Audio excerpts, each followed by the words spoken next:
Jerusalem lay in ruins. Come, let us rebuild the wall.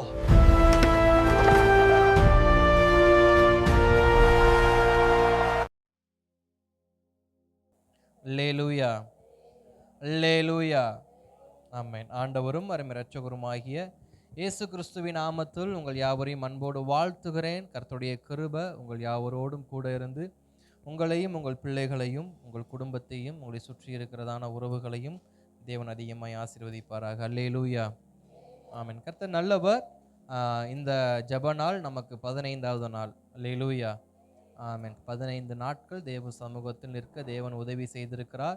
மீதமுள்ள நாட்களையும் தேவ சமூகத்தில் நிற்க, ஆராதிக்க, அவரை துதிக்க, அவர் நாமத்தை மகிமைப்படுத்த கர்த்தர் நமக்கு நிச்சயம் உதவி செய்வார்கள். அல்லேலூயா, ஆமென். தொடர்ந்து நாம் தியானிக்கிறதான இந்த பகுதியில் நம்ம இன்றைக்கும் நாம் தியானிக்கிறதான சத்திய வசனத்து ஆதாரமாக ஒரு வார்த்தையை நாம் வாசிக்கலாம். 1 நாளாகமம் 17ஆம் அதிகாரம் முதல் வசனம்.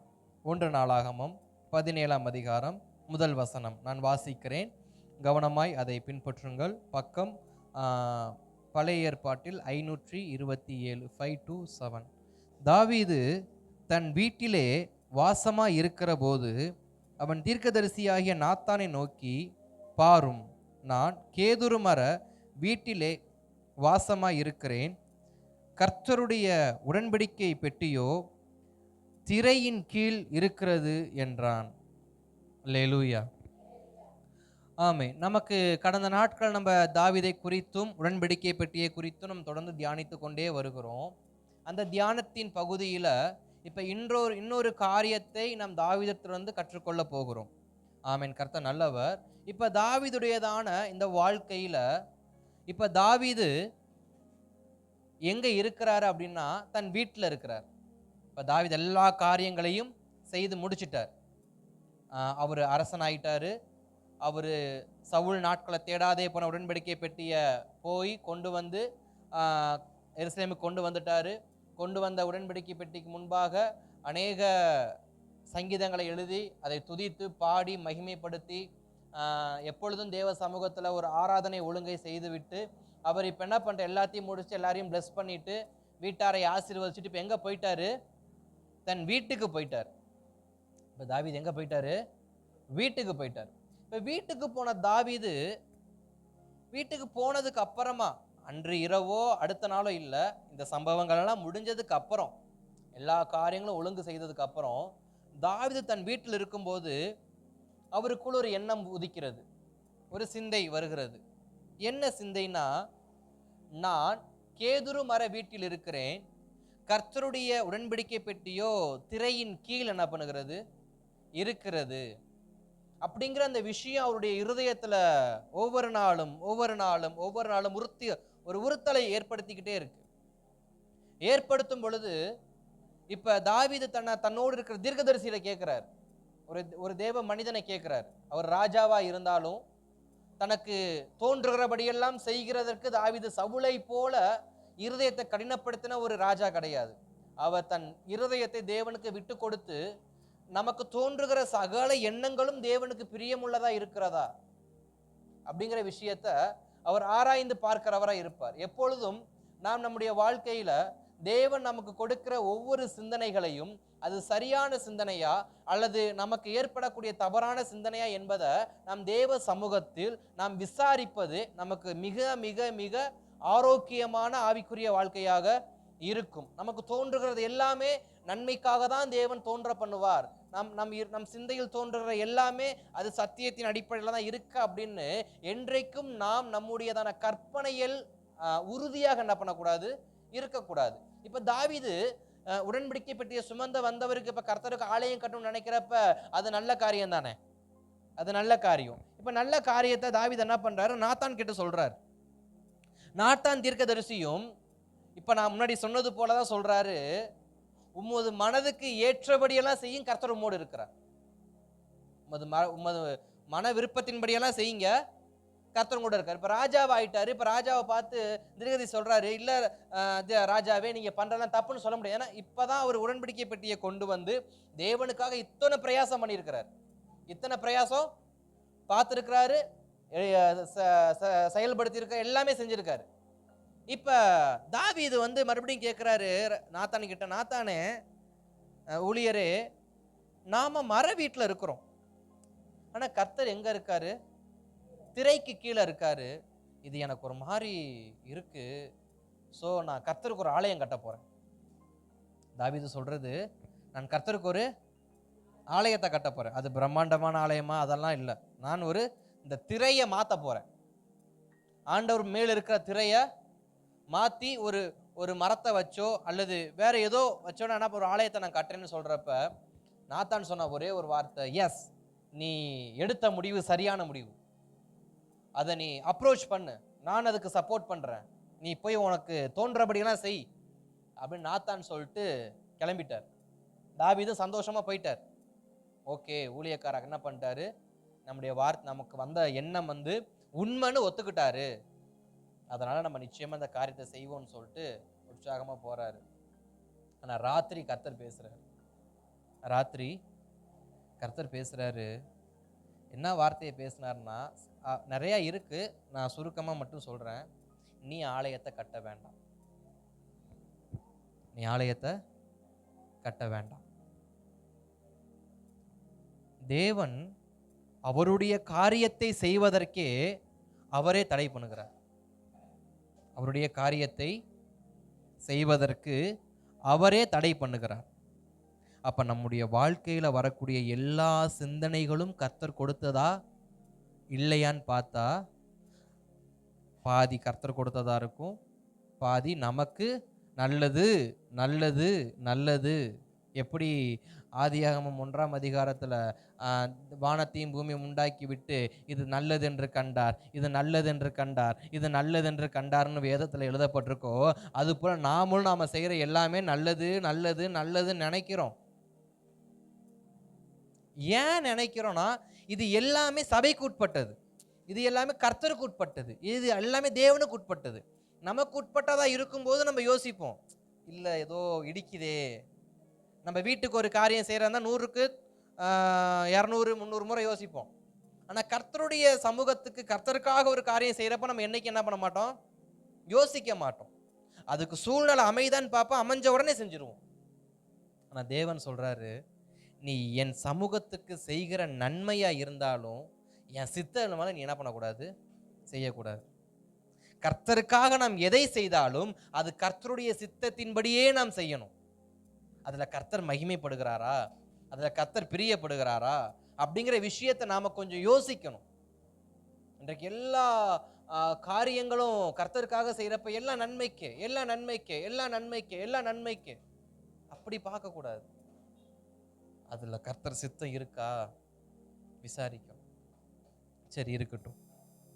இப்ப தாவீது இப்படி ஒரு சிந்தை உடையவரா இருக்காரு. ஆனா தேவனுக்கு வேறொரு சிந்தை இருக்கிறது. தாவீதுக்கு ஒரு விருப்பம், தேவனுக்கு ஒரு விருப்பம். இன்றைக்கு நம்முடைய விருப்பம் தேவனுடைய விருப்பம் எப்படிப்பட்டதா இருக்கு, அல்லது நம்முடைய மனநிலைமையும் தேவனுடைய மனநிலைமையும் எப்படிப்பட்டதா இருக்கு அப்படிங்கிற விஷயத்த தாவீதுடைய அந்த காரியத்திலிருந்து நம்ம கொஞ்சம் என்ன பண்ணுவோம், நம்ம தியானிக்க கர்த்தர் நமக்கு உதவி செய்வார். இன்றைக்கு நம்மளும் தாவீதை போல அநேக காரியங்கள் செய்வதற்கு நாம் யோசிக்கிறோம். ஆனா தேவன் ஒரு காரியம் செய்ய யோசிக்கிறார். இதுல தீமையான காரியமா இருக்குன்னு பார்த்தா இல்ல. ஆனா தாவீது நினைச்சதை விட தேவன் செய்கிற காரியம் கொஞ்சம் வித்தியாசமானது. தாவீது செய்ய நினைச்சதை விட தேவன் செய்ய நினைச்சது ஆச்சரியமானது. பிறகு நம்ம தியானிப்போம். இப்ப நாத்தான் கிட்ட கர்த்தர் பேசுறார், நீ என்ன பண்ணாத, என்னுடைய ஆலயத்தின் வேலையை தாவீது செய்ய வேண்டாம், அவனை செய்ய வேணான்னு சொல்லு, அவனை கட்ட வேணான்னு சொல்லு அப்படின்னு பேசுறாரு. இப்ப சொன்னதுக்கு அப்புறம் நாத்தான் அந்த தரிசனம் எல்லாம் முடிஞ்சு காலையில எழும்பி தாவீதுட்ட வந்து, தாவீது ராஜாவே, நான் சொன்ன வார்த்தையை வாபஸ் வாங்கிக்கிறேன். என்ன ஊழியக்காரரே, நேத்து நீங்க என்கிட்ட ஒரு கேள்வி கேட்டீங்கல்ல, ஆலயம் கட்டலாமான்னு. நான் கூட கர்த்தருடைய காரியம் தான் செய்யலான்னு சொல்லி வாக்கு கொடுத்தேன்ல, அந்த காரியத்தை நிறுத்துங்க, கர்த்தர் நிறுத்த சொல்லுகிறார். இப்போ இந்த வார்த்தையை கேட்டோடனே தாவீதுக்கு ஒரு விதமான எண்ணம் வந்துருச்சு. என்ன இவ்வளோ நேரம் நேத்து வரைக்கும் இந்த ஊழியக்காரர் நல்லா தானே சொன்னாரு, இன்னைக்கு என்ன மாத்தி சொல்றாரு அப்படின்ட்டுன்னு, சரி சொல்லுங்க நான் கேட்கிறேன்னு சொல்றப்ப, அப்ப தேவன் ஒரு வார்த்தையை கேட்ப. எனக்கு அந்த வார்த்தை ரொம்ப பிடிச்சிருந்துச்சு. 7வது வசனத்துல, அதாவது 2 சாமுவேல் 7ஆம் அதிகாரம் 7வது வசனத்துல, நான் இஸ்ரவேல் ஆகிய என் ஜனத்தை மேய்க்கும்படி கட்டளையிட்ட இஸ்ரவேல் கோத்திரங்களில் ஒரு கோத்திரத்தையாவது நோக்கி, நீங்கள் எனக்கு கேதுரு மரத்தால் செய்யப்பட்ட ஆலயத்தை கட்டாதிருக்கிறது என்ன என்று நான் இஸ்ரவேல் புத்திரருக்குள்ளே உலாவி வந்த எவ்விடத்திலாவது யாதொரு வார்த்தையை சொன்னதுண்டா? இப்ப தாவீதை நோக்கி, அதாவது நாத்தான் கிட்ட பேசி நாத்தான் தாவீது கிட்ட சொல்ற வார்த்தை, நாத்தான் சொல்றாரு, கர்த்தர் இப்படி சொல்றாருப்பா, இதுவரைக்கும் நான் உலாவி வந்த எந்த இடத்துலயாவது எனக்கு ஒரு ஆலயத்தை கட்டுங்க நான் அவன்கிட்ட கேட்டேனா? இல்லையே. இப்ப தேவன் சுமார் ஒரு 42 முறை 42 முறை தேவனை இடம் மாத்தி இருக்கிறாங்க. 42 முறை எகிப்து தேசத்திலிருந்து தாவீதுடையதான இந்த கூடாரம் வரைக்கும் 42 முறை இடமாற்றம் செய்யப்பட்டிருக்கு. அப்ப 42 முறை கூடாரம் போடப்பட்டிருக்கு, பெட்டி இடமாற்றம் பண்ணப்பட்டிருக்கு. அது எவ்விடத்திலும்னு ஒரு வார்த்தை இருக்கு பார்த்தீங்களா? அந்த எவ்விடத்திலும்னா 42 இடங்கள்ல இடமாற்றம் பண்ணப்பட்டு, அந்த 42 இடத்துல ஒரு இடத்துல கூட நான் என்ன பண்ணல, அவங்கிட்ட ஒரு கேதுரு மரத்தால ஆலயத்தை கட்ட நான் கேட்கல. அதுக்கு ஆதாரமாக சில வசனங்களை சொல்றேன், நீ எழுதி வச்சுக்கோங்க. 42 முறை என்னாகமத்தின் புஸ்தகம் 33ஆம் அதிகாரத்துல அந்த பேசேஜை நீங்க வாசிக்கிறப்ப ஒவ்வொரு இடமா சொல்லிக்கிட்டே வருவாங்க. அதை நீங்க எழுதி வச்சுக்கோங்க. தொடர்ந்து யாத்திராகமம் 25ஆம் அதிகாரத்துல சீனாய் மலையில அங்க ஃபர்ஸ்ட் டைம் மோசையை கொண்டு ஒரு கூடாரத்தை தேவன் அமைப்பாரு.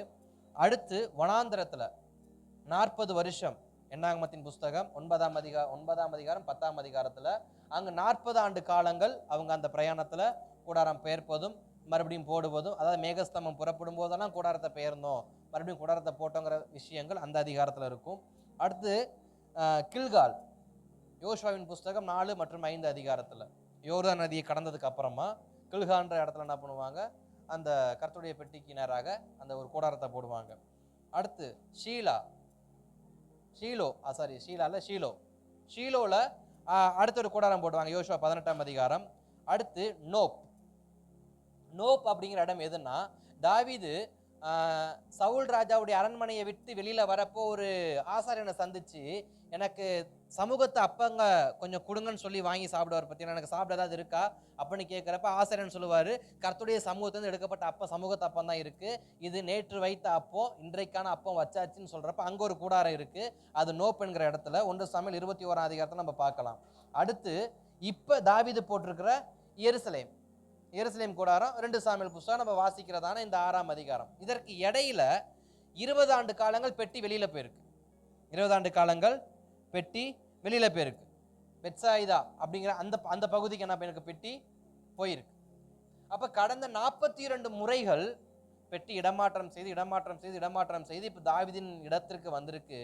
ஆனா கர்த்தர் கேட்கிற கேள்வி என்னன்னா, இவ்வளவு இடங்கள் மாறி இருந்தாலும் நான் எந்த இடத்துலயாவது எனக்கு ஒரு ஆலயம் கட்டுங்கன்னு நான் கேட்டேன்னா?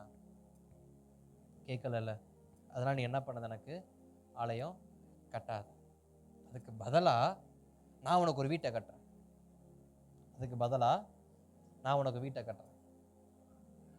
இப்ப தாவீதுடைய சிந்தைக்கும் கர்த்தருடைய சிந்தைக்கும், வீட்டில் உட்கார்ந்து இருந்தவனுக்கு கர்த்தர் வீட்டை கட்டுவே என்ன பண்றாரு, வாக்குத்தத்தம் பண்ணுகிறார். இப்ப இதுல இருந்து நாம் கர்த்தருடைய வார்த்தையை நம்ம தியானிக்க கர்த்தர் நமக்கு உதவி செய்வார். இப்ப தாவீது விரும்பினது கர்த்தருக்கு ஒரு ஆலயம் கட்ட வேண்டும் என்று. ஆனா தேவன் தாவீதுக்கு வீட்டை கட்ட வேண்டும் என்று சொல்லி ஒரு விருப்பத்தை வைத்திருக்கிறார். ஏற்கனவே தாவீது எங்க தான் இருக்காரு, வீட்டில தான் இருக்காரு. முதல் வசனத்துல வாசிக்கிறப்ப தாவீது தன் வீட்டிலே வாசமா இருக்கிற போது, இதே வசனம் 2 சாமுவேல் புஸ்தகத்துல வாசிக்கிறப்ப அப்படிதான் இருக்கும், இங்கே வாசிக்கிறப்ப அப்படிதான் இருக்கு, தன் வீட்டிலே வாசமா இருக்கிற போது. இப்ப தாவீதுக்கு ஏற்கனவே ஒரு வீடு என்ன பண்ணுது, இருக்கு. வீடு இருக்கும் போது வீட்டை குறித்ததான தீர்க்கதரிசனம் என்ன பண்ணுது, இங்கு கர்த்தரால் சொல்லப்பட்ட வீட்டை குறித்த தீர்க்கதரிசனம் என்பது கல்லாலோ மரத்தாலோ கட்டப்படக்கூடிய வீடு அல்ல. அது ஒரு குடும்பம், அது ஒரு வம்சம், அது ஒரு ராஜ்யம். அல்லேலூயா. இங்கு தேவன் வீடு என்று குறிப்பிடுகிறது நாம் நினைப்பது போல கல்லால் செய்யப்பட்ட மரத்தால் செய்யப்பட்ட வீட்டை கட்டுவேன் என்று தாவீதுக்கு வாக்குத்தத்தம் பண்ணல. தாவீதுக்கு வாக்குத்தத்தம் பண்ணப்பட்ட ஒரு வீடு என்ன? உன் குடும்பத்தை நான் கட்டுகிறேன், உன் ராஜ்யத்தை நான் கட்டுறேன், உன் வம்சத்தை நான் விருத்தி அடைய பண்றேன், உன் வம்சத்தை நான் கட்டுவேன்னு சொல்லி இந்த வாக்குத்தத்தத்தை தேவன் கொடுத்தார். அப்ப தாவீது நினைச்சது ஆலயம் கட்டணும், ஆனா தேவன் நினைச்சது தாவீதை கட்டணும். தேவனுக்காக தாவீது கட்ட நினைச்சாரு, ஆனா தேவன் எனக்காக தாவீதையே நான் என்ன பண்றேன் கட்டுறேன்னு சொல்லி தாவீதின் வம்சத்தை அவர் கட்ட ஆரம்பிக்கிறார். அதனாலதான் நம்ம நிறைய இடங்கள்ல பாக்குறப்ப தாவீதுடைய ரெஃபரன்ஸ் இயேசு கிறிஸ்துக்கு என்ன பண்ணப்பட்டிருக்கும்? கொடுக்கப்பட்டிருக்கும். தாவீதின் சிங்காசனம் அங்க இயேசு கிறிஸ்துக்கு ரெஃபரன்ஸா கொடுக்கப்பட்டிருக்கும். அப்ப தாவீதின் சிங்காசனத்தை உறுதிப்படுத்த வேண்டும், யூதா கோத்திரத்தை உறுதிப்படுத்த வேண்டும், யூதாவின் செங்கோலை உறுதிப்படுத்த வேண்டும், யூதாவின் இடத்திலிருந்து கர்த்தர் புறப்பட்டு வர வேண்டும், தாவீதின் வம்சத்திலிருந்து இயேசு கிறிஸ்து பிறக்க வேண்டும் என்று அவர் ஒரு வம்சத்தை உறுதிப்படுத்துகிறார். நம்ம இதுல தியானிக்க போகிற வார்த்தை என்னன்னா, நம்முடைய நினைவுகள் தேவனுக்கு பிரியமானதா இருக்குமானால், அது தேவன் செய்ய வேணாம்னு சொன்னாலும் அந்த காரியத்துல தேவன் எப்படிப்பட்டவரா இருக்காரு? தாவீது இடத்துல பிரியமா இருக்காரு. ஏன்னா இது வரைக்கும் யாருமே செய்யாத ஒண்ண தாவீது இப்ப செய்ய நினைக்கிறார். நான் முன்பு சொன்ன அந்த 42 முறை இடமாற்றம் செய்யப்பட்டு யாருக்கும் என்ன தோணல? திரைச்சலையை தூக்கி எறிஞ்சிட்டு ஒரு மரத்தை வச்சா அது என்ன பண்ணுவோம், உன்னை கட்டுவோன்ற எண்ணம் யாருக்கும் வரல. கடைசி வரைக்கும் இந்த ஓலை கொடைசியிலே தேவ பெட்டி என்ன பண்ணிருப்போம், வச்சிருப்போன்னு ஒரு முடிவு பண்ணிட்டாங்க. அது ஏலியின் காலமா இருக்கட்டும், சாமுவேல் காலமா இருக்கட்டும், சவுலின் காலமா இருக்கட்டும், எல்லாமே என்ன முடிவு பண்ணிட்டாங்க? கர்த்தருடைய பெட்டினா அது எதுக்குள்ளதான் இருக்கணும்? திரைக்கு கீழே தான் இருக்கணும். மேல தகசு தோல் போர்த்தப்பட்ட, அப்படி ஆசிரியர் கூடாரத்தில் சொல்லப்பட்டது டெம்பரவரியான ஒரு ஆசிரியர் கூடாரத்தினால அங்க சொன்னாரு கூடார மாதிரி போடுங்கன்னு. இப்ப நிரந்தரமான வீட்டை ஆண்டர் கொடுத்துறாரு, கானான் தேசத்துல நிரந்தரமா கொடுத்துறாரு. அப்ப நிரந்தரமா தங்க போற வீட்டுல கர்த்தருக்காக ஒரு ஆலயம் கட்டினதுல தப்பே இருந்திருக்காது. ஆனா அந்த எண்ணம் யாருக்கு என்ன பண்ணல? வரல. தேவன் தம்மை குறித்து தமது பிள்ளைகள் எந்த அளவுக்கு அக்கறை உடையவர்களா இருக்கிறார் என்பதை கவனிக்கிறார். தாவீதுக்கு இருந்து நம்ம கத்துக்க போற சத்தியமே அதுதான். தாவீது இத்தனை காரியங்கள் செய்வதில் மாத்திரம் அவர் கர்த்தருக்கு முன்பாக உண்மையா இல்ல, தன் தனிப்பட்ட வாழ்க்கையில் தன் வீட்டில் இருக்கும்போது கூட அவருடைய நினைவுகள்லாம் எது மேல இருக்குன்னா கர்த்தரை குறித்ததாகவே. நம்முடைய நினைவுகள், நம்முடைய யோசனைகள் எப்பொழுதும் நம்மை மாத்திரம், நம் குடும்பத்தை மாத்திரம், நமது பிள்ளைகளை மாத்திரம் சார்ந்து இருக்காதபடிக்கு தேவனுக்காகவும் என் இருதயம் அடிக்கடி என்ன பண்ணணும்? என் நினைவுகள் அசை போட்டு கொண்டே இருக்கணும். கர்த்தருக்காக ஏதாவது செய்யணும், கர்த்தருக்காக ஏதாவது செய்யணும், கர்த்தருக்காக ஏதாவது செய்யணும். அங்க தாவீது கர்த்தருக்காக இதுவரைக்கும் ஏகப்பட்டது செஞ்சிட்டாரு. இப்ப அவர்கிட்ட இருக்கிற ஒரே ஒரு பிரம்மாண்டம்னா ஒரு ஆலயம், அடுத்த ஒரு மெகா ப்ராஜெக்ட் போட்டாரு. இப்ப நம்முடைய இருதயத்துல இதுவரை செய்து வந்தது அல்ல, இன்னும் ஏதாயிலும் கர்த்தருக்கு, இன்னும் ஏதாயிலும் கர்த்தருக்கு, இன்னும் ஏதாயிலும் கர்த்தருக்கு என்று நம் இருதயம் தேவனுக்காக ஒரு காரியங்களை செய்ய வைராக்கியம் எடுக்கும் என்றால், அந்த வைராக்கியத்தை தேவன் பார்த்து அவர் நமக்கு ஒரு வாக்குத்தத்தம் கொடுப்பார். என்னன்னா, நீ எனக்கு இவ்வளவு வைராக்கியமா இருக்கும் பொழுது உன் குடும்பத்தை நான் கட்டுறேன், உன் குடும்பத்தை நான் கட்டுறேன். வீடு, இன்றைக்கு இந்த வசனங்கள் அநேகருடைய வீட்டில் இருக்கும், ஆனா அது உங்க கல்லால் செய்யப்பட்ட வீட்டுக்காக அல்ல, தேவன் கொடுக்கப்பட்ட குடும்பத்திற்காக கொடுக்கப்பட்ட வாக்கு தத்துவம். உன் குடும்பத்தை நான் கட்டுறேன். தாவீது கிட்ட சொல்ற, உன் குடும்பத்தை நான் கட்டுறேன், நீ எனக்காக இவ்வளவு பிரயாசப்படுறல்ல, உன் குடும்பத்தை நான் கட்டுறேன் அப்படின்னு தாவீதுக்கு அவர் என்ன பண்றாரு? ப்ராமிஸ் பண்றாரு. நம் தேவனுக்காக எந்த அளவுக்கு முக்கியத்துவம் கொடுக்கிறோம், நம்ம தேவனுக்கு எந்த அளவுக்கு பிரயாசப்படுறோம், நம் தேவனுக்காக எவ்வளவு அதாவது நேரத்தை செலவிடுகிறோம், நம்முடைய சரீரத்தை செலவிடுகிறோம் என்பதை தேவன் கவனமா பார்த்துக்கிட்டு இருக்கிறார். இதுவரைக்கும் தாவீது தன்னுடைய வனாந்தத்தில் இருக்கிறப்ப கொடுத்த மெனக்கெடுதல் வேற தேவனுக்காக. இப்ப ராஜாவானதுக்கு அப்புறமா அவர் கொடுத்த மெனக்கெடுதல் வேற. ஆனா இப்ப எல்லாமே செஞ்சு முடிச்சுட்டோம், ஓகே, அப்படின்னு நினைக்கிறப்ப இன்னொரு காரியம் யோசிக்கிறாரு. அப்போ ஒவ்வொரு நாளும் கர்த்தருக்காக ஒரு புதிய காரியங்களை செய்வதற்கு நம் இருதயங்கள் யோசித்துக் கொண்டே இருக்க வேண்டும். எப்படி ஒரு வேலையில இன்னும் அதிகமா டெவலப் பண்றது, எப்படி ஒரு ஒரு ஒரு வீட்டுல வந்து இருக்கிறதான அலங்கார பொருட்களை இன்னும் எப்படி அழகாக்குறது எப்படின்னு நம்ம வீட்டுல இருக்கிறவங்க, வேலைக்கு போறவங்க ஒவ்வொரு நாளும் யோசிக்கிறது போல கர்த்தருடைய காரியத்திலும் நம்முடைய ஆவிக்குரிய வாழ்க்கையிலும் ஒரு புதுப்பிக்கிறது அவசியமாய் காணப்படுகிறது. ஒரு புதுப்பிக்கிற அனுபவம் நமக்கு வேணும். தாவீதை போல பெட்டியை கொண்டு வந்து வச்சுட்டா முடிஞ்சு போச்சுன்னு இல்ல, அடுத்து அவரு யோசிக்கிறாரு, இன்னும் கர்த்தருக்காக என்ன பெஸ்டா பண்ணலாம். அதான் முக்கியம். கர்த்தருக்காக என்ன பெஸ்டா பண்ணலாம், நல்லது என்ன பண்ணலாம், இன்னும் நல்லதா என்ன பண்ணலாம். இங்க இருந்து கொண்டு வந்துட்டோம், பெட்டியை வந்து ஓபேதேதோம் வீட்டுல இருந்து கொண்டு வந்துட்டோம், ஓகே. ஆனா கொண்டு வந்து எங்க வச்சுட்டேன், நானு ஒரு திரைக்கு கீழே வச்சுட்டேன். அது எனக்கு ரொம்ப விசனமா இருக்கு. தாவீது அழகா அந்த அந்த வார்த்தையை எப்படி கன்வே பண்றாரு அப்படின்னா, சங்கீதம் 132 திருப்பிக்கோங்க. சங்கீதம் 132 அழகா அதை கன்வே பண்ணுவார். அதை அவ்வளோ அழகா ப்ராமிஸான வார்த்தையை போட்டு அவர் அங்கே ஒரு சங்கீதம் எழுதி வச்சிருக்கிறாரு. வாசிக்கிறேன். சங்கீதம் 132 1 2 3 4 5 வசனத்தை வாசிக்கிறேன், கவனமாக கேளுங்க.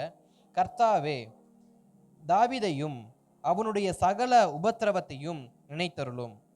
அவன், நான் கர்த்தருக்கு ஒரு இடத்தையும் யாக்கோபின் வல்லவருக்கு ஒரு வாசஸ்தலத்தையும் காணும் மட்டும் என் வீடாகிய கூடாரத்தில் பிரவேசிப்பதும் இல்லை, என் படுக்கையாகிய கட்டிலின் மேல் ஏறுவதும் இல்லை, என் கண்களுக்கு நித்திரையும் என் இமைகளுக்கு உறக்கத்தையும் வரவிடுவதும் இல்லை என்று கர்த்தருக்கு ஆணையிட்டு யாக்கோபின் வல்லவருக்கு பொருத்தனை பண்ணினான். அல்லேலூயா. இவருடைய பொருத்தனை எப்படிப்பட்ட பொருத்தனை? அவர் எப்படிப்பட்ட பொருத்தனை தேவனுக்கு முன்பாக வைக்கிறார் அப்படின்னா, என்னுடைய சுயத்தை, எனக்கு இருக்கிற இன்பத்தை, எனக்கு இருக்கிறதான சௌகரியத்தை எல்லாம் நான் உதறி விடுகிறேன். இப்படி யாராவது பொருத்தனை பண்ணுவாங்களா? இப்படி யாராவது ஒரு பொருத்தனை பண்ணி பார்த்துருக்கீங்களா? ஒரு ஊழியக்காரர் வந்து ஒரு பொருத்தனை பண்ணார். நான் இடையில கேள்விப்பட்டேன். ஊட்டி பகுதியில் நம்ம ஊட்டிலேருந்து ஒரு பாஸ்ட் நமக்கு சாமியான ஒரு பாஸ்ட் வருவாங்க. அவங்க சர்ச்சில் ஒரு பாஸ்ட்டாக மெசேஜ் கூப்பிட்டுருக்காங்க, ஒரு மிஷினரியை கூப்பிட்டுருக்காங்க. அவர் வட மாநிலத்தில் ஊழியம் செய்யக்கூடியதான ஒரு ஊழியர். அவர் என்ன பொருத்தனை பண்ணியிருக்காரு அப்படின்னா, அவருக்கு வடநாட்டில் ஊழியம் செய்கிறதுனால அவருக்கு ஆலயம் கிடையாது, சொந்த இடம் கிடையாது, எதுவுமே கிடையாது. அவர் திருமணம் ஆகாத ஒரு நபர். ஊழியம் செய்ய ஆரம்பிச்சிட்டாரு. அவர் ஒரு பொருத்தனை பண்ணியிருக்காரு தேவ சமூகத்தில், நான் ஒரு இடத்தை வாங்கி ஆலயம் கட்டும் வரைக்கும் என் எல்லா சந்தோஷத்தையும் நான் விட்டு விடுகிறேன். அப்போதான் அவருக்கு திருமணம் ஆயிருக்கு. எனக்குண்டான எல்லா சந்தோஷத்தையும் நான் விட்டுட்டு நான் கர்த்தருக்காக ஒரு காரியத்தை செய்யணும் ஒரு பொருத்தனை பண்ணியிருக்கிறார். அந்த காரியத்தை தேவன், அந்த காரியத்தில் அவர் உண்மையாக இருந்ததுனால அந்த உண்மைக்கு தேவன் வெகுமதியாக அவருக்கு ஒரு ஆலயத்தை கொடுத்து அந்த ஆலயத்தில் ஒரு 100க்கும் அதிகமான ஜனங்களோடு இன்றைக்கு ஆராதிச்சுட்டு இருக்காரு. அந்த ஊழியர் வந்து 1 வருஷம் 2 வருஷத்துக்கு முன்பாக ஊட்டி பகுதிக்கு வந்து பிரசங்கத்துக்கு வந்தப்போ இந்த வார்த்தையை அவர் சொன்னார். ஊட்டி பாஸ் அதை எனக்கு ஷேர் பண்ணி நான் கேட்டுட்டு, என்ன மனுஷன் ஆகலாம், இப்படிலாமா பொருத்தனை பண்ணுவாங்க, இப்படிலாம் பொருத்தனை பண்ணுவாங்க நான் அன்றைக்கி தான் கேள்விப்பட்டேன். அதாவது தாவீது எப்படி பொருத்தனை பண்ணுறோம் அப்படியே சேம் டிட்டோ. எனக்கு எந்த ஒரு இன்பமும் எந்த ஒரு சந்தோஷமும் எந்த ஒரு இதுவும் வேண்டாம், எனக்கு கர்த்தருடைய ஆலயத்தை கட்டினா போதும்னு சேம் இதே வசனத்தை அவருடைய வாழ்க்கையில் அவர் வந்து பொருத்தனையாக பண்ணியிருந்திருக்கார். கர்த்தர் நல்லவர். தாவீதுக்கு இருக்கிற வைராக்கியம் எந்த அளவுக்குங்கிறத நம்ம பார்க்கணும். இங்கே இப்படிப்பட்ட பொருத்தனை பண்ணுங்கன்னு நான் யாரையும் சொல்ல வரல. தாவீதுடைய வைராக்கியம், எனக்கு இருக்கிற எல்லா சந்தோஷத்தையும் நான் விட்டுறேன், என் படுக்கையை நான் விட்டுறேன், என்னுடைய வீட்டுக்குள்ள பிரவேசிக்கிறத விட்டுறேன், நான் வந்து ஒரு சமாதானமான ஒரு இருதயத்தோட இருக்க மாட்டேன். நம்ம எப்போ வீட்டில் படுத்துங்குவோம்? ரொம்ப டயர்டாக இருக்கிறப்ப. என்ன படுத்தோன்னா தூங்கிறோன்னு தாய் சொன்னா தூங்க மாட்டேன், நான் ஒரு பொருத்தனை பண்ணுறேன். கர்த்தர் பார்த்தார், இந்த பொருத்தனை நீ பண்ணாத, இப்படிப்பட்ட பொருத்தனை நீ என்ன பண்ணாத, தயவு செஞ்சு பண்ணாத. ஏன்னா நீ உன் காலத்தில் ஆலயம் கட்ட போகிறது கிடையாது, உன் பிள்ளை காலத்தில் தான் ஆலயத்தை கட்ட போகிறேன், நீ தயவு செஞ்சு இந்த பொருத்தனை பண்ணாத. நாத்தன் என்ன பண்ணாரு, இந்த காரியங்களை தாவீது வந்து யோசிக்கிறார். என் கர்த்தருக்காக நான் ஏதாவது ஒன்று செய்யணும், ஏதாவது ஒன்று செய்யணும், ஏதாவது ஒன்று செய்யணும். அப்ப எந்த அளவுக்கு ஒரு மனிதன் தன் தேவனுக்காக ஒரு காரியத்தை புதுப்பிக்கணும், தேவனுக்காக ஒரு காரியத்தை அப்கிரேட் பண்ணணும் அப்படின்னு நினைச்சா இந்த அளவுக்கு ஒரு பொருத்தனை அவர் பண்ணியிருப்பார். இப்ப நாம் நம்முடைய வாழ்க்கையில தேவனுக்காக நம்ம ஏதாவது ஒரு காரியங்களை முக்கியத்துவப்படுத்தி நாம் செயல்படுத்தும் பொழுது நமக்காக சில காரியங்களை தேவன் செய்கிறவராக இருக்கிறார். ஏசாயாவின் தீர்க்கதரிசன புஸ்தகத்தை திருப்பிக்கோங்க. ஏசாயா தீர்க்கதரிசனம் 55ஆம் அதிகாரம் 8-9 வசனத்தை நாம் வாசிக்கலாம். ஏசாயா 55 அதில் 8 மற்றும் 9 வசனத்தை, என் நினைவுகள் உன் நினைவுகள் அல்ல, உங்கள் வழிகள் என் வழிகளும் அல்லவென்று கர்த்தர் சொல்லுகிறார். பூமியை பார்க்கிலும் வானங்கள் எப்படி உயர்ந்திருக்கிறதோ அப்படியே உங்கள் வழியை பார்க்கிலும் என் வழிகளும், உங்கள் நினைவுகளை பார்க்கிலும் என் நினைவுகளும் உயர்ந்திருக்கிறது. நான் தேவனுக்கு கடுகளவு ஒரு காரியத்தை செஞ்சா என் கர்த்தர் எனக்கு மலையளவான காரியத்தை என்ன பண்றாரு? செய்கிறவரா இருக்கார். அதற்காக ஆனா நினைவுகள் ரொம்ப முக்கியம். எனக்கு கர்த்தர் மலையளவு காரியத்தை செய்வார்னு கடுகளவு காரியத்தை என்ன பண்ணக்கூடாது? செய்யக்கூடாது. ஆனா தாவீது இப்படிப்பட்ட ஒரு வாக்குத்தத்தம் தன் வாழ்க்கையை, தன் குடும்பத்தை நோக்கி வரும்னு அவர் நினைக்கவே இல்லை. தாவீது இப்படிப்பட்ட ஒரு வாக்குத்தத்தத்தை தேவன் எனக்கு தருவார்னு எதிர்பார்த்து கர்த்தருக்காக ஒரு ஆலயத்தை கட்டணுங்கிற வைராக்கியத்தை தன்னுடைய இதயத்தில் அவர் எடுக்கல. தன் ஆவியில அது தேவனுக்காக எடுக்கப்பட்ட ஒரு பொருத்தனை, தன் தேவன் மீது வைத்திருந்த அந்த அளவற்ற அன்பின் நிமித்தம் எடுக்கப்பட்ட ஒரு பொருத்தனை. ஏன்னா அளவுக்கு அதிகமான அன்பு இருக்கிறப்ப எப்பேற்பட்ட கடினமான காரியம் நமக்கு லகுவா தான் தெரியுமா? அப்ப தேவ சமூகத்துல நாம் வைத்திருக்கிற கடினமான அந்த அன்பு, அளவற்ற அந்த அன்பு நமக்கு எவ்வளவு பெரிய கடினமான காரியத்தை செய்வதற்கு லகுவான பாதை என்ன பண்ணும்? ஏற்படுத்தும். இப்ப தாவீது அப்படிப்பட்ட அளவற்ற அன்புல இருக்கிறத தேவன் கவனிக்கிறார். என்னிடத்துல இவ்வளவு அன்பா இருக்கியா தாவீது? உன் இருதயம் என்ன இந்த அளவுக்கு நேசிக்குதா? நீ உன்னுடையதான இருப்பிடத்தை விட என்னுடைய இருப்பிடத்தை நீ அதிகமா கவனிக்கிறியா? உன் இருப்பிடத்துல இருக்கிற சௌகரியத்தை விட என் இருப்பிடம் எந்த அளவுக்கு ஸ்தோத்திரம் நல்லதா இருக்கா இல்லையாங்கிறத நீ கவனிக்கிறியான்னு தேவன் தாவீதை கவனிச்சுக்கிட்டே இருக்கார். ஆனா இதை தாவீது என்ன பண்ணல? கவனிக்கல. இதுதான் இங்க விஷயம். இன்றைக்கு நம்முடைய வாழ்க்கையில நாம் தேவனுக்காக செய்கிற காரியத்துல, நம் தேவ சமூகத்துல நான் இதை செய்வதனால் கர்த்தர் எனக்கு ஒரு நன்மை செய்வார்னு ஒரு எதிர்பார்ப்போட ஒரு நன்மையை நம்ம செஞ்சோம்னா, தேவனுக்காக ஒரு பொருத்தனையை நம்ம செஞ்சோம்னா, தேவனுக்காக ஒரு காரியத்தை நம்ம எடுத்து வைத்தோம் அப்படின்னா, அது எதிர்பார்ப்போடு இருக்கிறப்ப அந்த எதிர்பார்ப்போடு தேவனுடைய காரியம் என்ன பண்ணிடும்? நம்முடைய வாழ்க்கையில நின்றுவிடும். தேவனுடைய காரியம் நின்றுவிடும். மறுபடியும் சொல்றேன், நான் ஒரு எதிர்பார்ப்போடு, நான் ஒரு விருப்பத்தோடு ஒரு பொருத்தனை செய்வேனானால் நான் எதை விரும்பினேனோ அதையே தேவன் செய்து அத்தோடு நிறுத்தி விடுவார். ஆனால் எந்த ஒரு எதிர்பார்ப்பும், எந்த ஒரு ஆசீர்வாதத்தையும் நான் பெற்றுக்கொள்ளுங்கிற நம்பிக்கையும் இல்லாம இது கர்த்தருக்காக, இது கர்த்தருக்காகங்கிறப்ப எதிர்பாராத நன்மைகளை தேவன் செய்ய உண்மை உள்ளவரா இருக்கிறாரு. அதனாலதான் வேதம் அழகா சொல்றது, உன் நினைவுகள் என் நினைவுகள் அல்ல, உன் வழிகள் என் வழிகளும் அல்ல. வானம் எப்படி பூமிக்கு உயர்வாய் இருக்கிறதோ அது போல என் நினைவுகளும் உன் நினைவுகளும் உயர்த்தப்பட்டிருக்கு. உன் வழிகளும் என் வழிகளும் உயர்த்தப்பட்டிருக்கு. நீ எனக்காக நன்மை செய்ய நினைச்சனா நான் உன் ராஜ்யத்துக்கு, நான் உன் குடும்பத்துக்கு, உன்னுடைய தலைமுறைக்கு நன்மை செய்வதற்கு நான் என்ன பண்றேன்? வாக்கு பண்றேன். நம்முடைய ஆவிக்குரிய வாழ்க்கை எப்படி மாறணும் அப்படின்னா, நாம் தேவனுக்காக செய்கிற காரியத்துல எந்த ஒரு நற்பலனையும் எதிர்பார்க்காம செய்கிற இருதயம் உடையவங்களா நம்ம மாறணும். நம்முடைய ஆவிக்குரிய வாழ்க்கை எப்படி மாறணும் அப்படின்னா, நம்முடைய பொருத்தனையின் வாழ்க்கை எப்படி மாறணும்னா, ஏன்னா இன்னைக்கு இங்க இருக்கிற எல்லாருமே தேவனுக்காக ஒரு பொருத்தனை செய்திருக்கிறவங்க தான். இங்க இருக்கிற எல்லாமே கர்த்தருக்கு பொருத்தனையா வந்த காரியங்கள் தான். இந்த ஆலயத்தில் இருக்கிற ஒரு சில காரியங்கள் எல்லாமே பொருத்தனையா வந்தது தான். ஆனா இந்த விஷயத்தை மாத்திரம் நான் மறுபடியும் ஞாபகப்படுத்துறேன். நம்முடைய பொருத்தனை என்பது, நம்முடைய நம்பிக்கை என்பது, நம்முடைய அன்பு என்பது எதிர்பார்ப்போடு கொடுக்கக்கூடாது. இந்த அன்புல எபிரேய பத்திர ஒரு 4 விதமான அன்பு சொல்லுவாங்க. அதுல ஒரு அன்புக்கு பேர் அகாப்பே லவ் பண்ணுவாங்க. தன்னலமற்ற, எதிர்பார்ப்பற்ற ஒரு அன்பு. இயேசு கிறிஸ்துவுக்கும் நமக்கும் ஒரு எந்த விதமான அன்பு ஏற்படணும்னா, தன்னலமற்ற, எந்த ஒரு எதிர்பார்ப்பும் இல்லாத அன்பை நம் தேவ சமூகத்தில் காண்பிக்கும் பொழுது, நம் தேவனுக்காக செயல்படும் பொழுது, நம் தேவனுக்காக நிற்கும் பொழுது, நமக்காக, நம் குடும்பத்துக்காக தேவன் நிற்க உண்மை உள்ளவராக இருக்கிறார். தேவன் தாவீதுடைய குடும்பத்துக்கு எந்த அளவுக்கு நின்னார்ன்ற, எந்த அளவுக்கு வைராக்கியமா நின்னார் என்பதை நாளைக்கு நம்ம கொஞ்சம் விரிவா பார்ப்போம். ஆனா நம்முடைய காரியங்கள் தேவ சமூகத்துல அவர் கவனிக்கிறார். ஆபிரகாமுடைய வாழ்க்கையில ஆபிரகாம் பார்த்து தேவன் சொன்ன ஒரே ஒரு வார்த்தை, வா, நான் காண்பிக்கும் தேசத்துக்கு நீ போ, என் வார்த்தைக்கு பின்பற்றி நீ வா, அது மட்டும்தான். ஆனா வந்ததுக்கு அப்புறமா தான் அங்க வாக்குத்தத்தம் பிறக்குது, உன் சந்ததிய வானத்து நட்சத்திரங்களை போல கடற்கரை மணலை போல நான் என்ன பண்றேன், ஆசீர்வதிக்கிறேன். அடுத்த வாக்குத்தத்தத்தை போடுறாரு, நீ யாரை ஆசீர்வதிக்கிறோ அவங்களை ஆசீர்வதிக்கிறேன், நீ யாரை சபிக்கிறியோ அவங்கள சபிக்கிறேன்.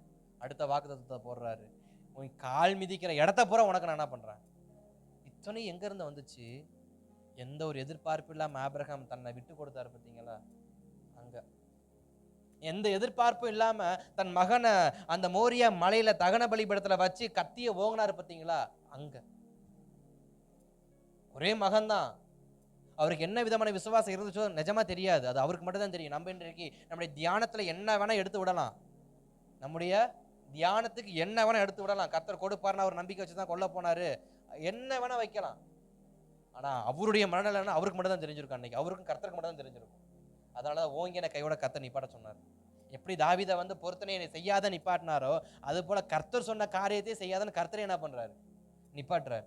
சில சமயங்கள்ல தேவன் நமக்கு சொன்ன வார்த்தையை தேவனை நிறுத்த சொல்லும் போது நம்மளால என்ன பண்ண மாட்டோம், நிறுத்த மாட்டோம். பிசாசு பேசுறாங்க காதுலனும்.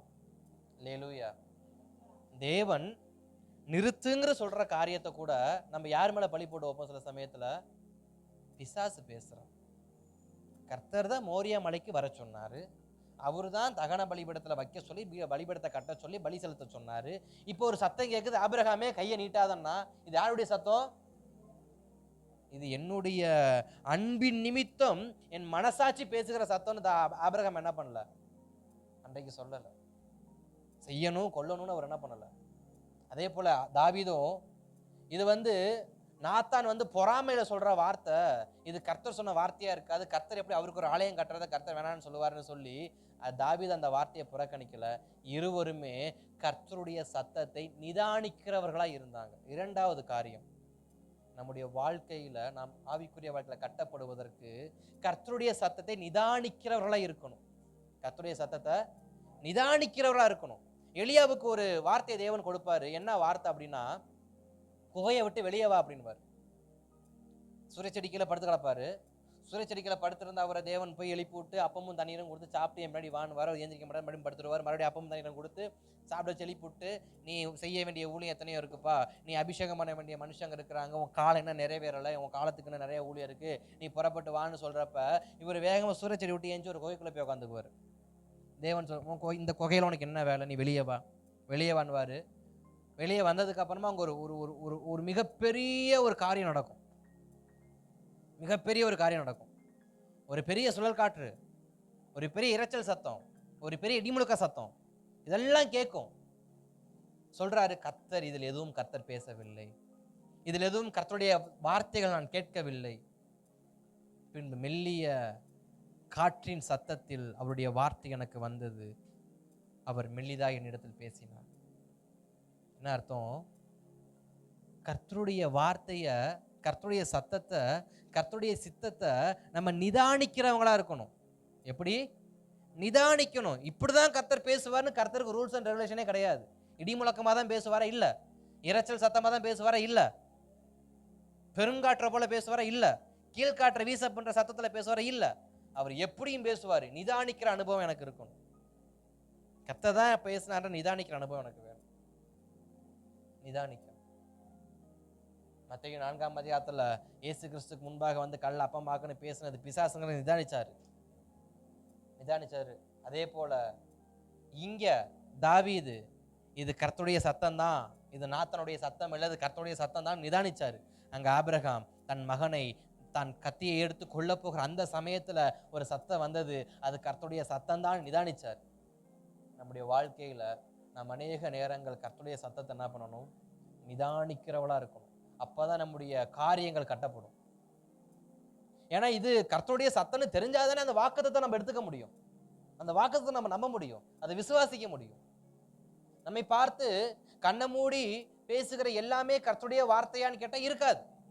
சில சமயம் சில மனுஷர்களை பிரியப்படுத்தி சில வார்த்தையை போட்டு என்ன பண்ணுவாங்க? பேசுவாங்க, ஜெபம் பண்ணுவாங்க, வாக்குத்தத்தம் கொடுப்பாங்க, எல்லாமே பண்ணுவாங்க. அதனால எல்லாமே கர்த்தருடையது அப்படிங்கிற ஒரு ஒரு கண்மூடித்தனமான நம்பிக்கையோடு நம்முடைய ஆவிக்குரிய வாழ்க்கை என்ன பண்ணக்கூடாது, இருக்கக்கூடாது.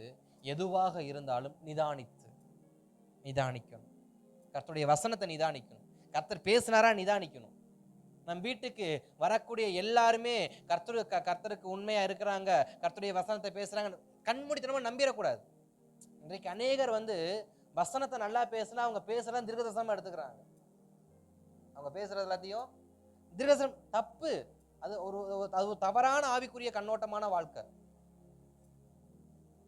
வசனம் பேசுற எல்லாருமே தீர்க்கதரிசி கிடையாதுங்க. வசனம் பேசுற எல்லாருமே ஆவிக்குரியவங்க கிடையாதுங்க. வசனம் பேசுற எல்லாருமே, ஜெபிக்கிற எல்லாருமே கர்த்தருடைய சமூகத்துல இருந்து உபவாசிக்கிறவங்கன்னு கிடையாது. நிதானிக்கணும். சபை போதகரா இருந்தாலும், நம் குடும்பத்தில் இருக்கக்கூடியவங்களா இருந்தாலும், வயதுல மூத்தவங்களா இருந்தாலும் நிதானிக்கணும். நிதானித்தால் மட்டும்தான் கர்த்தருடைய சத்தத்தை உண்மையாய் பெற்றுக்கொண்டு செயல்பட முடியும். இல்லை என்றா எல்லாரும் சொன்னது போல, எல்லாரும் போனது போல நானும் ஒரே அதாவது இந்த செம்மறி ஆட்டுக்கும் ஆட்டு மந்தைக்கு வித்தியாசம் இருக்குன்னு சொல்லுவாங்க பார்த்தீங்களா? அது மாதிரி ஆடு சும்மா தாண்டினா அது எல்லாமே தாண்டுமா. அது மாதிரி நம்ம என்ன பண்ணக்கூடாது, தாண்டி தாண்டி தாண்டி தாண்டி போயிட்டு இருக்கக்கூடாது. நிதானிக்கணும். ஏன் அவன் தாண்டினா நான் ஏன் தாண்டணும், அவன் ஏன் செஞ்சா நான் ஏன் செய்யணும், நிதானிக்கணும்.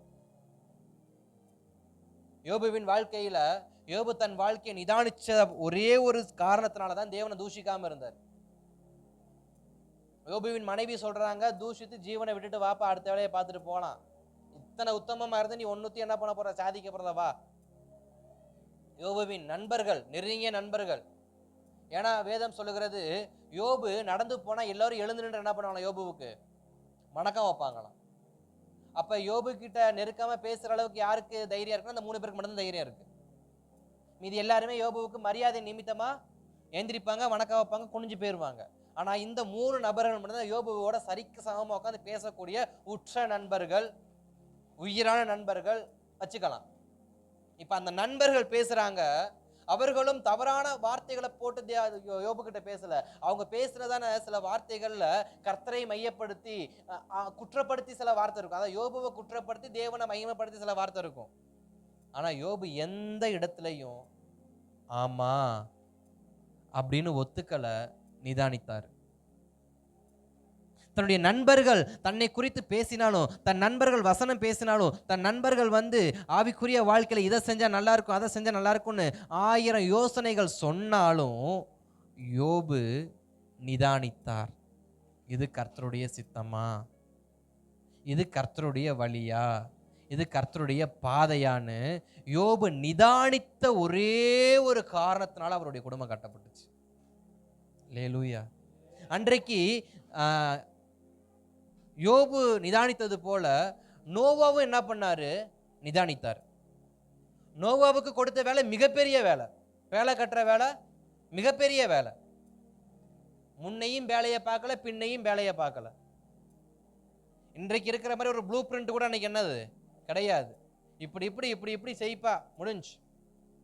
அவரா ஒரு தன்னுடைய சிந்தையில ஒரு மனக்கணக்கு போட்டு இப்படிதான் இருக்கும், இப்படிதான் இருக்கணும் ஒரு வரைபடத்தை அவருக்கு அவரே போட்டு உருவாக்குனதுதான் பேலை.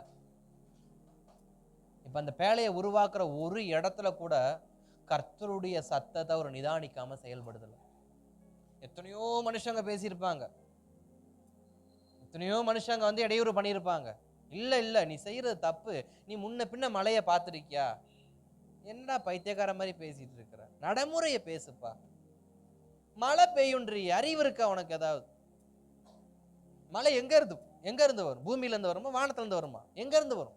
அப்படிப்பட்ட ஒரு காலகட்டத்தில் வாழ்ந்த நோவாவுக்கு கர்த்தருடைய சத்தத்தை என்ன பண்ணாரு, நிதானிக்கிறார்.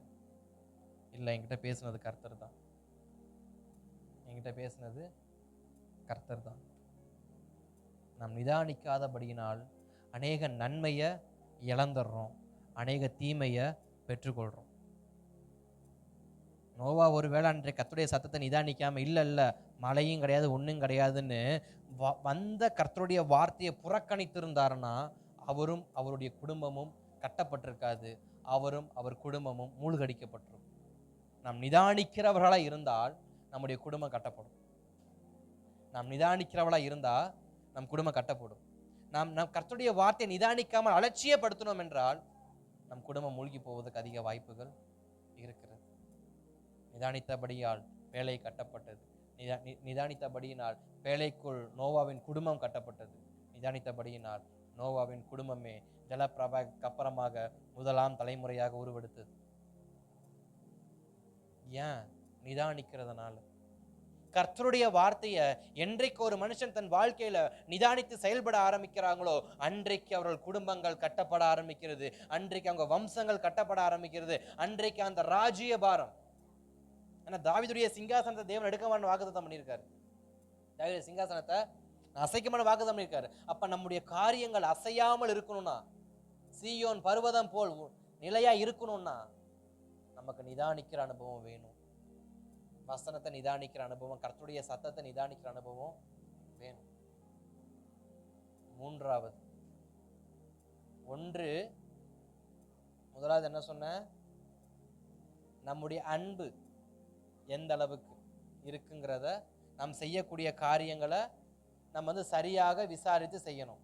இரண்டாவது சத்தம், நிதானிக்கணும், அவருடைய வார்த்தையை நிதானிக்கணும்.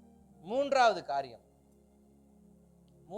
காரியம் என்ன அப்படின்னா, கீழ்ப்படியணும். கர்த்தருடைய வார்த்தைக்கு கீழ்ப்படியணும். ஆமா அப்படின்னு ஒத்துக்கணும்.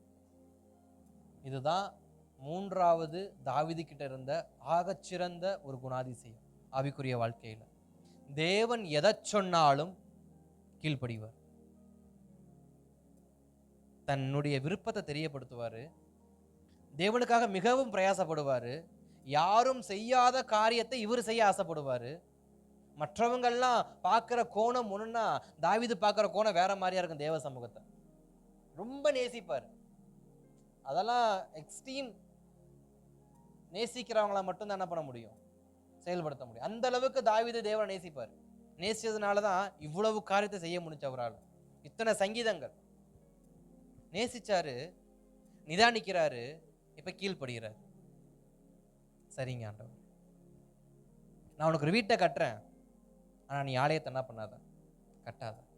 உன் குமாரனை வைத்து அந்த ஆலயத்தை நான் என்ன பண்றேன், கட்டுறேன். அவனுக்கு நான் தேவனா இருப்பேன். அதுல ஒரு வாக்குத்தத்தம் வரும், சவுலிடத்திலிருந்து என் கிருபையை எடுத்து போட்டது போல அவர்களிடத்திலிருந்து என்ன பண்ண மாட்டேன், என் கிருபையை நான் எடுக்க மாட்டேன். அதை நான் உடன்படிக்கை உனக்கு நான் என்ன பண்றேன், உறுதிப்படுத்துறேன். தலைமுறைக்கு உடன்படிக்கை யார்கிட்ட கொடுக்கிறாரு? தாவீது கிட்ட. சாலமோன் நாட்களுக்கு அப்புறமா எந்தெந்த ராஜாக்கள் வருவாங்கன்னு தாவீதுக்கு தெரியாது. ஏன்னா தன்னுடைய வரலாறு, சந்ததியினுடைய வரலாறு, பிறப்புகள் தாவீதுக்கு தெரியாது. ஆனா தாவீதுக்கு தேவன் கொடுத்த ஒரு சரியான உடன்படிக்கை என்ன அப்படின்னா, உன் தலைமுறைக்கு நான் தேவனாய் இருப்பேன். உன் தலைமுறைகள் எப்பொழுதும் இந்த சிங்காசனத்தில் உறுதியாக இருக்கும். ஒரு நாள் இந்த சிங்காசனத்தை உடைப்பதற்கு எவனையும் என்ன பண்ண மாட்டேன், அனுமதிக்க மாட்டேன். இப்படி உன்னதமான ஒரு வாக்குத்தத்தத்தை அவர் சந்ததியின் மேல தேவன் வைக்கிறார். எதனால? அவர் கீழ்ப்படுகிறதுனால. நாம் கர்த்தருடைய வார்த்தைக்கு எவ்வளவாய் கீழ்ப்படுகிறோமோ அவ்வளவாய் அவருடைய ஆசீர்வாதத்துக்கு நாம் பாத்திரவான்களாக என்ன பண்றோம், மாறுகிறோம். தாவீது தனக்குள்ள 1000 விருப்பங்கள் இருந்தாலும், விருப்பங்களை செயல்படுத்துகிற அளவுக்கு அவருக்கு திராணி இருந்தாலும், அதான் முக்கியம், திராணி இருந்தாலும் அதெல்லாம் தூக்கி எறிஞ்சிட்டு அவர் சித்தம் என்ன, அவர் என்ன நினைக்கிறாரு, நான் கீழ்ப்படுகிறேன், அவ்வளவுதான். அவர் என்ன விரும்புறாரு அதை நான் புரிஞ்சுக்கணும், அதுக்கு நான் கீழ்ப்படிக்கணும். எனக்கு திராணி இருக்கு என்பதற்காக நான் எதையும் என்ன பண்ணக்கூடாது, செய்யக்கூடாது. என்கிட்ட பணம் இருக்குன்றதுக்காக, எனக்கு அறிவு இருக்குன்றதுக்காக, எனக்கு சகல அனுகூலமான காரியங்கள் இருக்கு என்பதற்காக கண்மூடித்தனமான காரியங்களை செய்வதை முதலாவது நிறுத்தணும். அது சபையிலும் சரி, குடும்பத்திலும் சரி, நம்முடைய சொந்த காரியத்திலும் சரி. இருக்கு என்பதற்காக இறைத்து விடக்கூடாது. அப்புறம் எடுக்க முடியாது. ஒரு அழகான பழமொழி சொல்லுவாங்கல்ல, அது என்னது, சேர்க்கிறது கஷ்டம், சரி இறைக்கிறது ஈஸி, சேர்க்கிறது கஷ்டமா? ஆமா, ஒரு காரியத்தை சீக்கிரம் என்ன பண்ணிடலாம், இறைச்சிடலாம். அதை மறுபடியும் ஒன்று ஒன்றா பொறுக்கி ஒரு இடத்துல சேர்க்கிறது கஷ்டம். அதுபோல செல்வங்களை தேவன் நமக்கு கொடுப்பது, அதை நாம் பெற்றுக்கொள்கிற பாதை ரொம்ப கடினமா இருக்குன்னு சொல்லிட்டு நிறைய செல்வம் வந்ததுக்கு அப்புறமா கண்மூடித்தனமா என்ன பண்ணக்கூடாது, இறைச்சிடக்கூடாது. இது கர்த்தருடைய விருப்பம், இது கர்த்தருடைய சித்தம். ஊழியக்காரர் சொல்லிட்டாரு, அந்த அம்மா சொல்லிட்டாங்க, இந்த ஐயா சொல்லிட்டாங்க, இந்த நன்மை சொல்லிட்டான், அவங்க சொன்னாங்க. நிதானிங்க. இன்னைக்கு நிதானியாமல் போனதுனாலதான் அன்னையுடைய செல்வங்கள் இறைக்கப்பட்டு போச்சு. சாலமோனுடைய மிகப்பெரிய பின்மாற்றத்துக்கான காரணம் நிதானிக்கல. இறைச்சி தள்ளினா மனுஷன், சரியான இறைச்சல். இப்ப 1000 மனைவினா சும்மாவா, இறைச்சி தள்ளிட்டார்.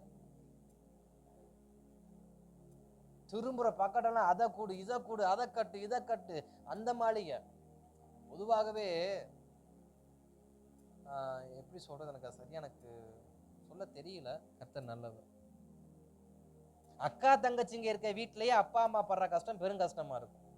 அவளுக்கு அவ்வளவுக்கு வாங்கி கொடுத்து, எனக்கு இவ்வளவுக்கு வாங்கி கொடுத்தீங்க. கடையில் ஒரு பாஸ்டருடைய மேரேஜுக்கு போயிருந்தோம். அப்போ அந்த பாஸ்டர் சொல்றாரு, அவருக்கு 2 பொண்ணு, இந்த பாஸ்டருக்கு 4 பசங்க. அவர் சொல்றாரு, அந்த 2 பொண்ணுடைய பாஸ்டர் வந்து இந்த பாஸ்டரோட பையனுக்கு தன்னுடைய மகளை கொடுக்குறாரு. அப்போ அந்த மகளை கொடுக்குற பாஸ்டர் அந்த பையனோட பாஸ்டர்கிட்ட கேட்குறாரு, பாஸ்டர் இந்த மாதிரி பாஸ்டருக்கு ஒரு கார் வாங்கலாம்னு நினைக்கிறேன், நான் ஒரு 2 லட்சம் போடுறேன், நீங்கள் ஒரு 2 லட்சம் போட்டிங்கன்னா நம்ம கார் என்ன பண்ணிடலாம், வாங்கி பிள்ளைங்களுக்கு கொடுத்துடலாம் அப்படின்னு இவர் ஒரு யோசனை சொல்ல. அதுக்கு அந்த பையனோட பாஸ்டர் சொன்னார், பாஸ்டர் உங்களுக்கு இவர் 4 லட்ச ரூபா தான் செலவு, எனக்கு 8 லட்ச ரூபா செலவு. எப்படி, உங்களுக்கு அடுத்து ஒரே ஒரு பொண்ணு தான், அந்த பொண்ணுக்கு 2 லட்ச ரூபா ஷேர் பண்ணி கொடுத்துருவீங்க. ஆனால் எனக்கு 4 பசங்க பின்னாடி இருக்கிறாங்க, இவனுக்கு 2 லட்சம் போட்டேன்னா அடுத்த 3 பேர் 2 லட்சம் என்கிட்ட கேட்பாங்க. உங்களுக்கு 4 லட்சம் செலவு, எனக்கு 8 லட்சம் செலவு. உங்கள் மருமகனுக்கு நீங்கள் என்ன செய்யுங்களோ அதை நீங்களே செஞ்சுங்க, என்கிட்ட எதுவும் கேட்காதீங்க அப்படின்னாராம்.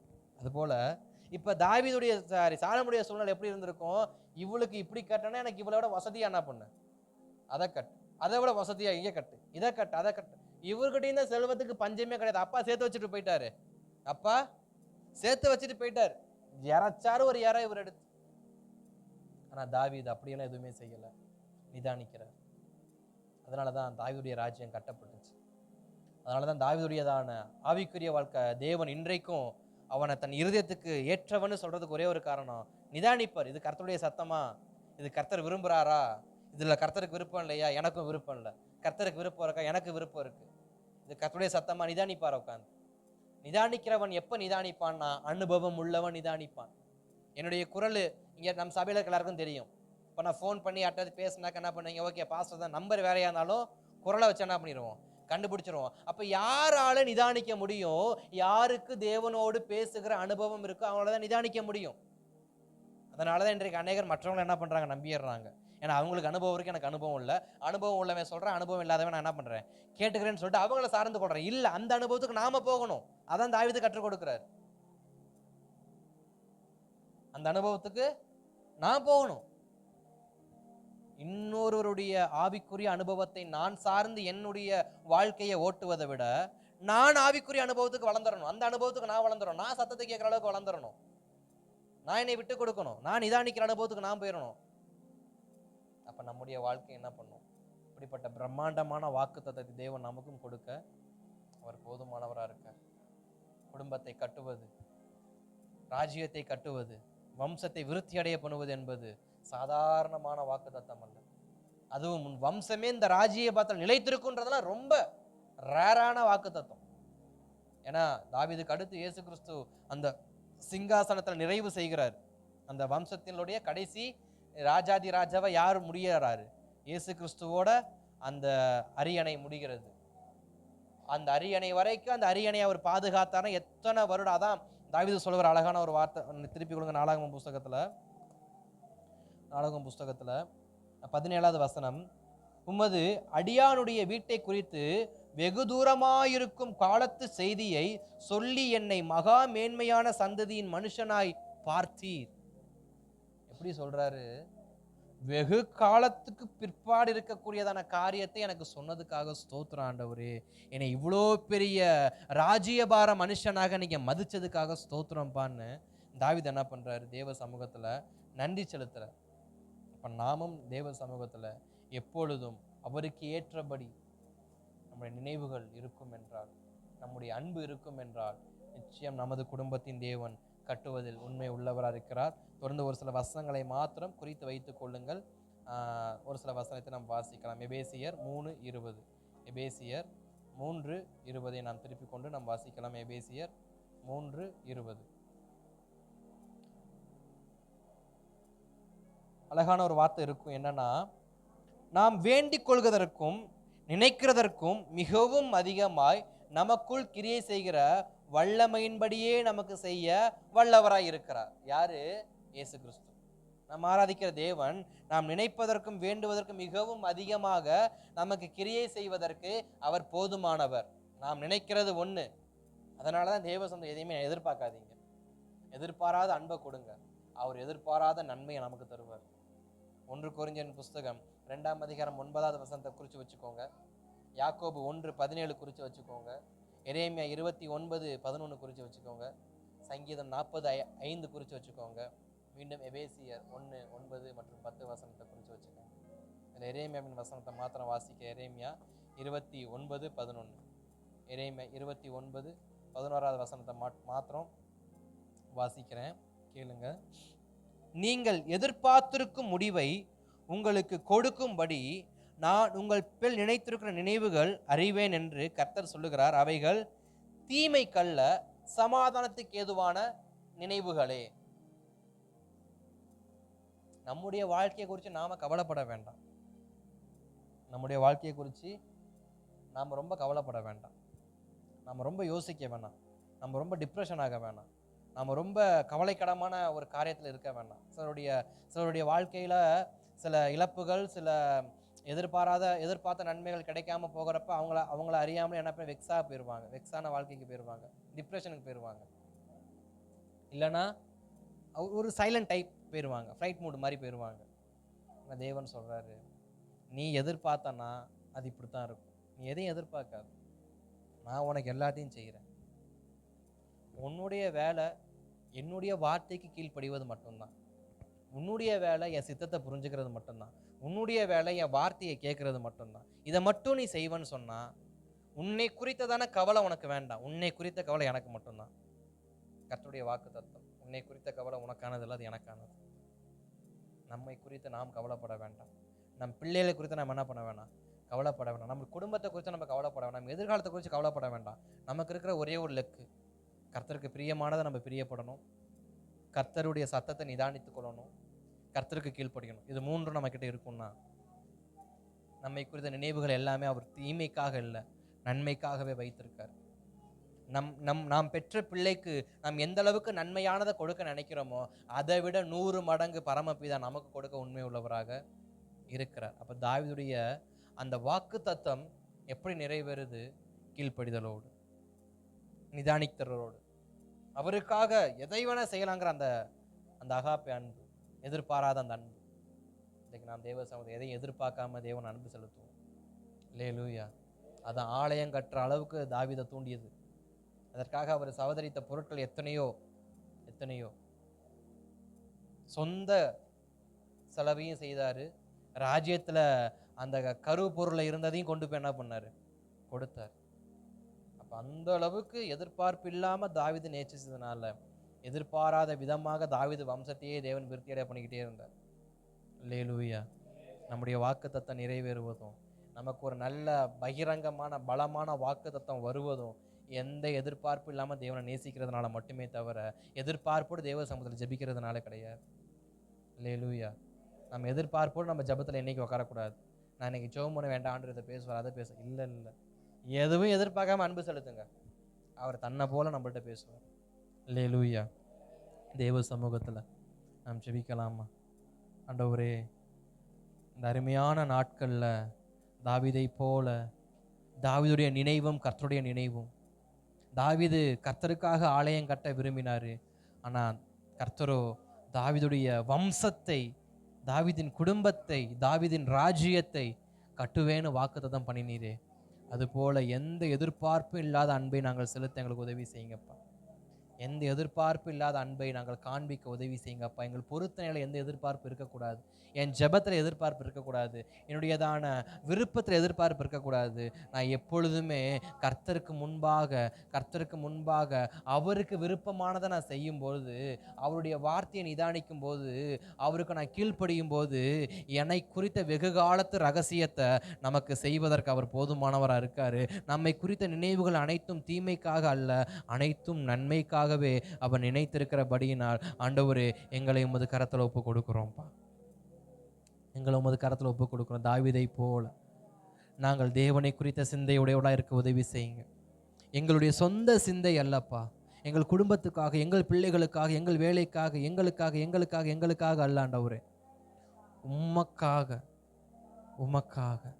உமக்காக சிந்திக்க உதவி செய்யுங்க. உமக்காக சிந்திக்க உதவி செய்யுங்க. இன்றைக்கு தேவ சமூகத்துக்கு வந்திருக்க எல்லா தகப்பன்மார்களும் தேவ சமூகத்தில் கேட்குற ஒரே ஒரு கேள்வி, உங்கள் வம்சங்கள் விருத்தி அடையணும்னா, உங்கள் பிள்ளைங்க ஆசீர்வாதமாக இருக்கணும்னா, உங்களுடைய தலைமுறைகள் எல்லாம் காப்பாற்றப்படணும்னா, ஒன்றே ஒன்று, நீங்கள் எந்த எதிர்பார்ப்பு இல்லாமல் தேவன்கிட்ட அன்பு செலுத்துங்க. எந்த எதிர்பார்ப்பு இல்லாமல் உங்கள் பிள்ளைகளை கர்த்தர் பார்த்துக்குவார். உங்கள் பிள்ளைங்க எதிர்காலத்துக்காக நீங்கள் பயப்பட வேண்டாம். உங்கள் பிள்ளைகளுடையதான எதிர்கால தேவைக்காக, பொம்பளை புள்ள இருக்குது, அந்த பிள்ளை வளர வளர இவ்வளோ சேர்த்து வைக்கணும், அவ்வளோ எதுவுமே வேண்டாம். நீங்கள் தேவ சமூகத்தில் எதிர்பார்ப்பு இல்லாத அன்பை காண்பிக்க ஆரம்பிச்சிங்கன்னா, உங்கள் பிள்ளைகளுக்கு வேண்டியதை கர்த்தர் அதிகமாக செய்வார். தேவ சமூகத்தில் விட்டு கொடுத்துருங்க. உங்கள் பிள்ளை அது பெண் பிள்ளையாக இருந்தாலும் ஆண் பிள்ளையாக இருந்தாலும், எப்படி வளரப்போதோ, எப்படி படிக்க போதோ, அந்த பிள்ளைக்கு படிப்பறிவு எதுவுமே நீங்கள் யோசிக்காதீங்க. என் பிள்ளைக்கு அந்த அறிவு இல்லை ஆண்டவரே, என் பிள்ளைக்கு இந்த அறிவு இல்லை ஆண்டவரே, என் குடும்பம் இப்படி இருக்குப்பா அப்படி இருக்குப்பா. தாவீது ஒருவன் தான், ஆபிரகாம் ஒருவர் தான். ஆனால் தேவன் ஆயிரமாக மாற்ற உண்மை உள்ளவராக இருக்கார். இன்றைக்கு நான் இன்னைக்கு ஒருவனாக இருந்தாலும் தேவ சமூகத்தில் எதிர்பார்ப்பு இல்லாத அன்பை காண்பிக்கிறவனா நான் இருப்பேன்னு சொன்னான். எந்த நிபந்தனை இல்லாமல் கர்த்தருடைய வார்த்தையை நிதானிப்பேன்னு சொன்னான். எந்த ஒரு ப்ராமிஸின் வேர்டு இல்லாமல் நான் கீழ்ப்படிவேன்னு சொன்னேன். என் குடும்பத்தை, என் பிள்ளைகளை, என் தலைமுறையை கர்த்தர் பார்த்து கொள்வார். இந்த நம்பிக்கையோடு தேவ சமூகத்தில் எங்களை விட்டு கொடுக்குறோம்ப்பா. அன்பின் பரலோக பிதாவே, குமாரன இயேசுவின் நாமத்தில் ஜெபிக்கிறோம். இந்த 15வது நாளிலும் நாங்கள் ஜெபிக்கிற ஒரே ஒரு காரியம், நாங்கள் எதிர்பார்ப்பு இல்லாத அன்பை காண்பிக்க கற்றுக்கொள்ள உதவி செய்யுங்கப்பா. நாங்கள் தேவன்கிட்ட எந்த ஒரு எதிர்பார்ப்பும் இல்லாத முழுமையான அன்பை கொடுக்க எங்களுக்கு உதவி செய்யுங்கப்பா. நாங்கள் கர்த்தருடைய வார்த்தையை நிதானிக்க எங்களுக்கு உதவி செய்யுங்கப்பா. நாங்கள் கர்த்தருடைய வார்த்தைக்கு நிபந்தனையற்ற கீழ்ப்படிதலோடு இருக்க உதவி செய்யுங்கப்பா. எங்களை உமது கரத்தில் ஒப்பு கொடுக்கிறோம். தாவீது தன்னுடைய வாழ்க்கையை தேவனுக்கு நேராக ஆவிக்குரிய வாழ்க்கையை கட்டியது போல இன்றைக்கும் நாங்கள் எங்கள் ஆவிக்குரிய வாழ்க்கையை கட்டிக்கொள்ள விரும்புகிறோம். எங்கள் குடும்பத்தை கட்ட விரும்புகிறோம். சிலருடைய குடும்பம் கட்டப்படணும்னா தேவனுக்கு கீழ்ப்படியுங்க. நிபந்தனை இல்லாத கீழ்ப்படிதலை தேவனுக்கு ஒப்பு கொடுங்க. நிச்சயம் தேவன் குடும்பத்தை கட்டுவார்.